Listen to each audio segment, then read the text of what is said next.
রোমকে শাশ্বত শহর এবং বিশ্বের রাজধানী হিসেবে গণ্য করা হয়।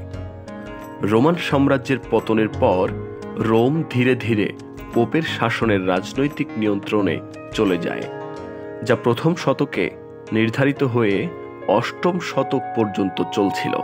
তখন এটি পেপাল রাষ্ট্রের রাজধানী হয় এবং 1870 সাল পর্যন্ত ছিল।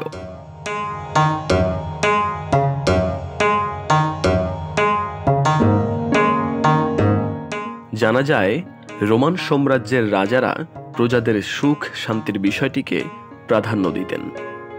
শান্তিময় অঞ্চল হিসেবে বেশ পরিচিতি পায় রোমান সাম্রাজ্য। তখন থেকে রোমকে শান্তির শহর হিসেবে আখ্যায়িত করা হয়।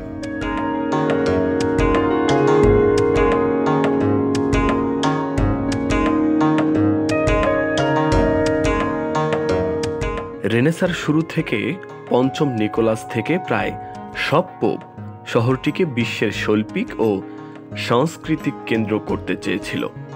এর দরুন রোম ইতালীয় রেনেসাঁদের প্রধান কেন্দ্র হয়ে ওঠে।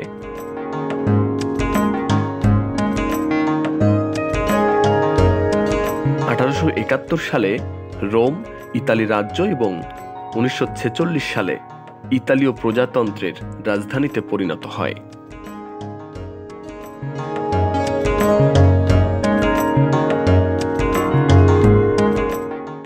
রোমের গ্লোবাল শহরের স্বীকৃতি আছে।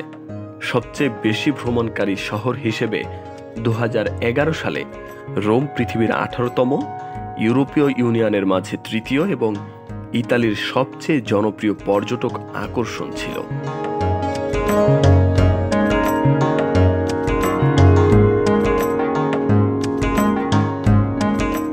রোমের ঐতিহাসিক কেন্দ্র বিশ্ব ঐতিহ্যবাহী স্থান হিসেবে ইউনেস্কো দ্বারা তালিকাভুক্ত।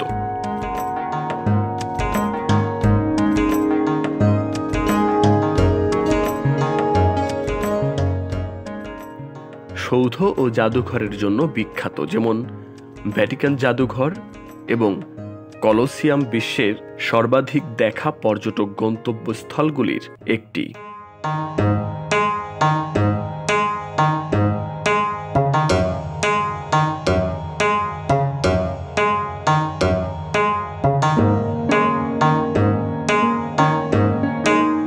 রোম নগরীতে 7টিরও বেশি পাহাড় রয়েছে, আর এগুলোর নাম হল অ্যাভেন্টাইন, কেইলিয়ান, ক্যাপিটোলাইন, স্কুইলিন, প্যালেটাইন, কুইরিনাল ও ভিমিনাল।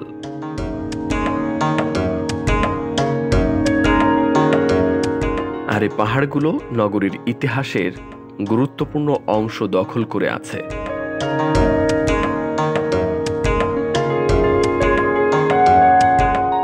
অলিম্পিকের জন্য বিখ্যাত রোম। বড় যুদ্ধের কারণে 1940 সালে অলিম্পিক গেমস হয়নি। এরপর 1960 সাল পর্যন্ত অপেক্ষা করতে হয়। দীর্ঘ বিরতির পর 1960 সালেই রোমে আবারও শুরু হয় অলিম্পিক গেমস। তাই এ শহরের সঙ্গে জড়িত রয়েছে অলিম্পিকের ইতিহাস।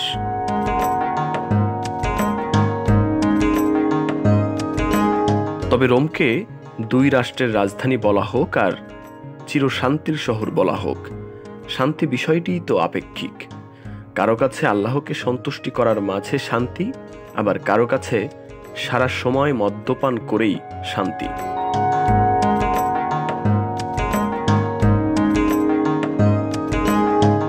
বন্ধুরা, আজ এ পর্যন্ত। সামনে নতুন কোনো তথ্য, নতুন কোনো ভিডিও থাকছে আপনাদের জন্য। সে পর্যন্ত সাবস্ক্রাইব করে RNBD টিউবের সাথেই থাকুন।